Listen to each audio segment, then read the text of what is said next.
Right, so it's Thursday today, and it is sort of 1 o'clock. I'm still waiting for the post because there's something new coming again, workaholic and orderholic in one is me. Anyway, so today I wanted to talk about the 500 rep challenge because it gets a lot of traction on YouTube and a lot of guys and girls are actually interested in doing so. So there are a couple of things I do want to point out, and I'm going to do this in this video by also finding the location where we can do all of this. Now, first of all, I need to pack my stuff. As you can see, I use my normal backpack here, and then got my stuff, a couple of apples, my iPad. I need to drink the coffee. This is all the stuff I have for the GoPro camera. You know, you've got all this shit going on. And then I'm actually redesigning my personal training website because that has been now live ever since I programmed it, and that was now 3 or 4 years ago. So it needs a bit of a revampy. And yeah, so I'm gonna find a spot outside because as it's so nice outside, I don't want to work inside. Okay. Therefore, I'll see you wherever I'm gonna see you, and then we're gonna be talking about the 500 rep challenge for girls and guys and whoever wants to do this shit. So here we go. All right, so I'm gonna be answering questions regarding the 500 rep challenge. And if you haven't seen that video yet, just click over here at the top and you'll find a link to that video. It has been quite popular and I'm getting a lot of questions, and I thought I'll make a specific video answering these questions. And I hope you can hear me because it's quite loud here, but I'm gonna try to speak up so you can actually hear me. Now, these questions are actually, you can find them in the bottom, not of this video, but the 500 rep challenge. I just copied them out in a little file on Evernote so I can find them very quickly.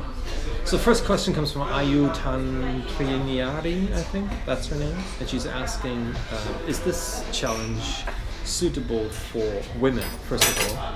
Because she can't do any pull-ups, and she can't do any body weight dips because it's just too hard. Now, first of all, what I need to say is when I created this challenge, I didn't think of it actually being a challenge for other people. I did it because I wanted to challenge myself.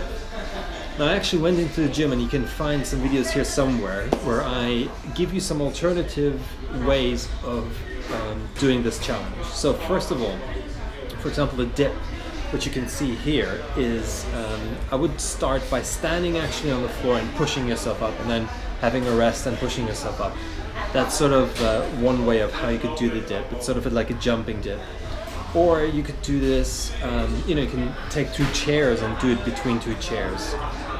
Now the other one is a box, where you actually have a box or a chair again, and you do the dips that way. With bent knees, it's easier than with straight knees, as you will see in a second. The reason why I don't recommend these ones is because your shoulder joint is in a very, very sort of funny position when you do that. Rather than a normal dip, your shoulder joint is not as pressured as the ones when you're on a box. But generally speaking, you can do those as well. Pull-up variations, you can see them here, is a jumping pull-up. So if you have a pull-up bar or an edge of a door or something, you grab that door, you jump up, pull yourself up as high as you can, and drop yourself back down. That works really well. I do that with a lot of my female clients, and they get good results with that. Or the other alternative is lying on the floor and pulling yourself up. As you can see here, you can probably do that also on a table edge, or you lie underneath the table and you pull yourself up. Now, I wouldn't replace the pulling motion, because the pulling motion actually is, the pull-up is such a multi-joint movement. It's so good to develop a strong back, and I think it's one of the best exercises. To skip that exercise would actually be sad. So that's why, and see if you can do any of these variations I'm giving you here, and see how you roll, really. So the second question comes from Charles Axel Ekeldal, I think is his name. And he's saying, well, first of all, did you make any dietary adjustments? And also, second question is, what do you think is your ideal body fat percentage? Now, first question, I answered the question already down in the section, but I'm going to address them here again. Now, I made dietary adjustments, and that was that I was in a 500 to 700 calorie deficit But I also made a whole video series about this whole dieting thing with the 500 rep challenge, which you can see here. If you haven't seen that, it's like it's a whole series I'm producing. And I did intermittent fasting, by the way. Now, what is the best, or what is my ideal body fat percentage? Now, as you can see in that video, I'm at sort of 7.9 or 8% body fat percent, and you can't see my full six pack. It's something I want to address because my ab development isn't great. I lose fat on my arms pretty quick and on my back. So my back is really nice developed, but my abs, they show like a full six pack I will have at 6% body fat. Whereas other freaking people are just, you know, they're blessed. I see some people in the gym, they have a six pack with 10% body fat, and I'm like, fucking hell, I wish I had that, but I don't. So that's why my ideal body fat percentage for a proper six pack will be 6%, and that's going to be achieved very soon. I'm going to make a video about that as well. So the third question I'm addressing is from Foma Maklov. At this point in time, it was 2 days ago, he posted this, and he says, well, is this training good for putting on mass? And the second question he has, you had joint aches. Can you talk about that? So putting on mass has, in a way, to do with your calorie intake. There's something I address in the diet bit, which you can see. It's not really, I mean, obviously it has to do with your training, but to build muscle, you need to be in a calorie surplus. That is what is important. So at that point in time, my goal was to lose fat and not put on muscle mass. But with this training routine, I believe you can put on mass. But you need to eat a lot, you know, you need to be in a calorie surplus. That's really it. I mean, there's more to it, but for now, just addressing this 500 rep challenge and can you build muscle? Yes, but you need to be in a surplus. It takes much longer to build muscle than to lose fat. That's, you know, that's quite, it's just the way how our physiques and how our bodies work. If you're not on steroids, it just takes a long time. Joint aches, for sure, because your shoulder joint is in a push-up, dip, and pull-up motion always involved. Therefore, your joints will ache. But the thing is, I was surprised at how I adapted to that whole thing. So I was able to push through, and I think one thing which needs to be said, I was taking fish oil tablets because I didn't want to eat fish all day. But they help with inflammation a lot. But I will be talking about supplements later in a different video, by the way. Yeah, that said, it is what you eat, and make sure that you get enough sleep, and then if you rest your body, you'll be able to sustain that. But generally, as an approach to training, I would always recommend to do a full day of rest at least. So 6 days of training, 1 day of rest. But for now, this was a challenge, so there was no rest days. Now the fifth question comes from Atav, I think his name is, and he says, well, Mark, you're at 10% body fat and you can't see your abs clearly. He says, either you have too much skin or you're too old. Well, first of all, guys, I'm 36 years old. That's something I need to point out here. I'm not like most other fitness YouTubers, like in their prime, 18 years old, you know, and they just fart and have a six pack. For me, I do actually, you know, obviously as you get older, testosterone goes down and all these things are linked. But I will show you, you can still get a six pack in my age or even older. As you know, you need to put in the work, but it is possible. Now, as I said before, my ab development isn't great. It has never been great, even when I was 18 years old. So that's that really. So next question comes from the Coolest, and he says, well, is this for skinny people? Because I feel like I'm too heavy and I can't even do, you know, can I cut the amount like the 500 rep challenge in half? Can I do 250? Now what I need to say here, again, this wasn't meant to be a challenge for other people, it was a challenge for myself. So if you're overweight and you can't do anything, what I would suggest to do is do either easier versions, like, you know, push-ups on your knees, pull-ups the way I described them, or the dips the way I described them. That should be sufficient to be able to start this challenge. Now, I suggested something in the comments when I answered his question. I said, well, when I did the 500 rep challenge the very first time, it took me around 45 minutes. So a good indication might be for you that you start your reps and so on and see how far you get in 45 minutes.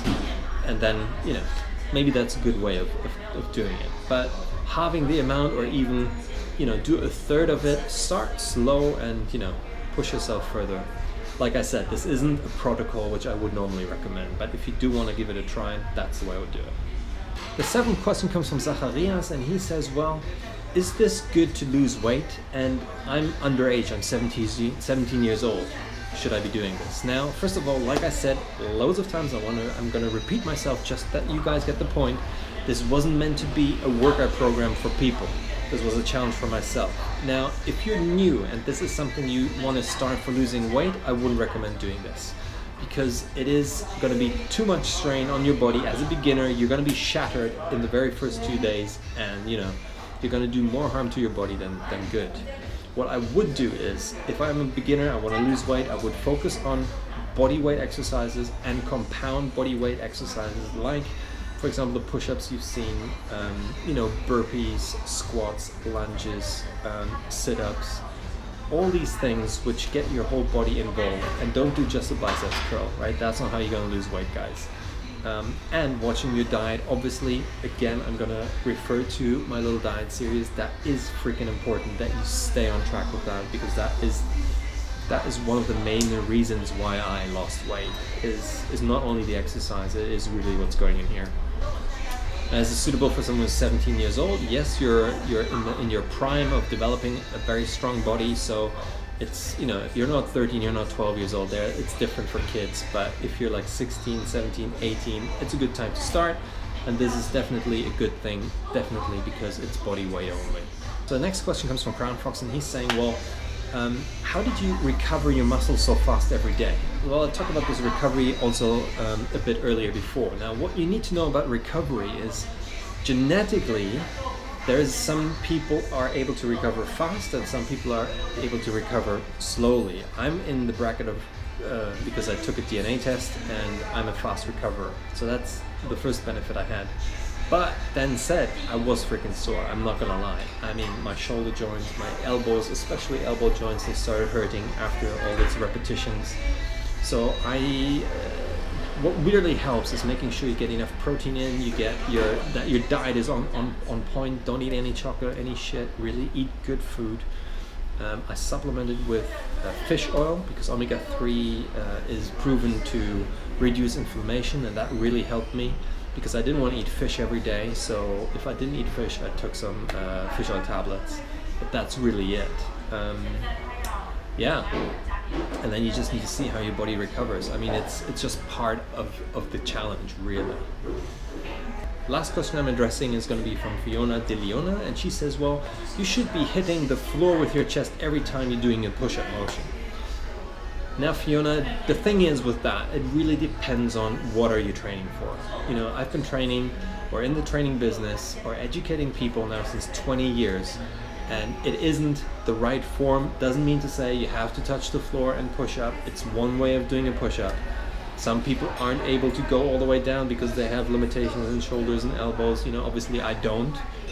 But for example, if you go down into a push-up motion and your upper arm is parallel to the floor, that is, in most push-up tests you do in terms of fitness tests, that is sufficient. That is what you need to show. You go down until your elbow reaches the parallel to the floor, and then you push yourself back up. There's no need that your chest touches the floor. But that said, I'm a big fan of range of motion. So if I want to increase strength, then I do go all the way down, or even below. I do it on the bars sometimes, where I try to go even as far as I can stretch out and then push all the way up and even arch my back out.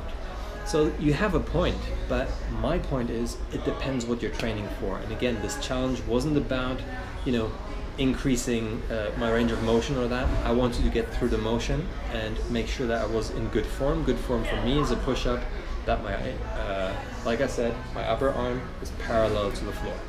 That was really it. So that's all I wanted to say. Thank you for all these questions. Now, if you have other questions, please post them in this video below. And yeah, let's share not only this video, but the 500 rep challenge. Do me a favor and share it again on Facebook and everywhere, because I think it's cool if people see what is possible in 2 weeks. So thank you guys very much for, taking your time, watching all my videos and subscribing and being so active on my challenge. So I really appreciate that. So I'm going to see you soon, and I'm going to tune out.